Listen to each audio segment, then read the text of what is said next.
So I was born with a genetic condition called cystic fibrosis. My parents were told that I wasn't going to live past 12 years old. And I went in for about 3 interviews and I was so confident this was the one. And I didn't get it. That was really hard. For the longest time, I'd also wanted to be a dad, and I'm gay, so it's not like I could be 16 and pregnant in the backseat of a Chevy or something. Over 400 people came. I was one of 10 girls that got called back. He picked everybody in front of who he wanted, and he didn't pick me, and I was like, wow, I've worked my butt off for this. So here we were, newly married, and I didn't have a job.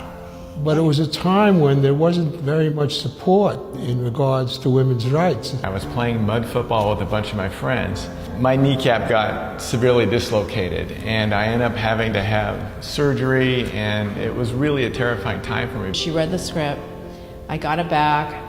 Every single page had notes on it. This is the rejection part.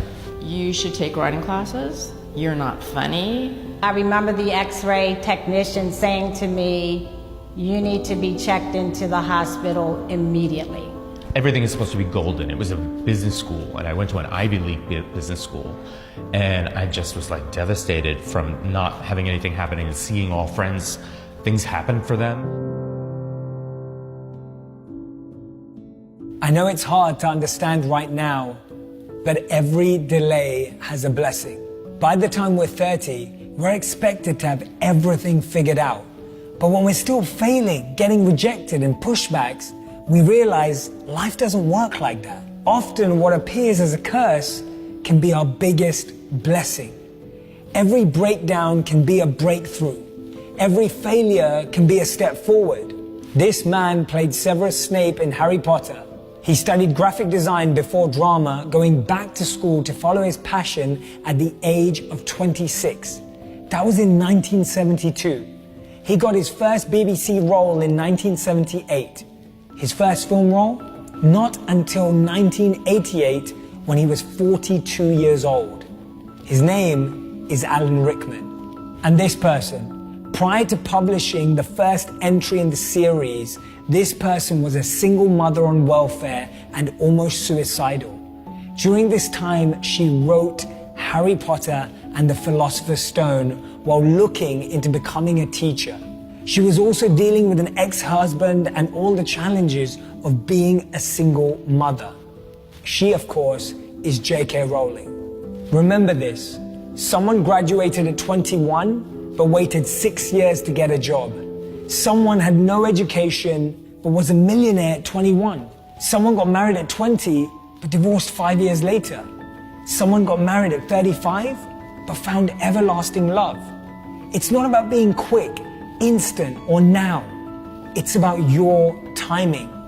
Something may be delayed, it may even be denied, but it doesn't die unless you let it. Every delay has a blessing if you keep going. I just kept writing. And then I think less than 1 year later, I got an Emmy nomination for co-writing an episode of Seinfeld. That opened up my career. I then went on to run a production company for like almost 20 years or so. We won an Emmy Award. I became the cultural coordinator and then the production manager of the public television network of the state. And then I was hired by a 4A agency as a vice president, and then I opened my own agency. There's no statistic and there's no number for someone's desire to fight or someone's fight inside of them. So maybe I wasn't the right person for that particular job, but he remembered me for another job. A year later, I found myself at the starting line of a sprint triathlon, and all told, I ended up doing over 50 races, including 4 Ironman distance races. And then with my son and having a kid, I mean, I just didn't think that that was just not going to happen, and it did. Empathy and gratitude is what makes me want to help other people, because I know what they're going through. You remember your donor, and you honor them by helping others. And I believe that your mind definitely affects you if you're not in that mindset to stay positive, especially when you're challenged with an illness. And everything that you're going through right now, no matter how painful and how hard it is for you to get through, you'll get through it, and you'll be stronger because of it.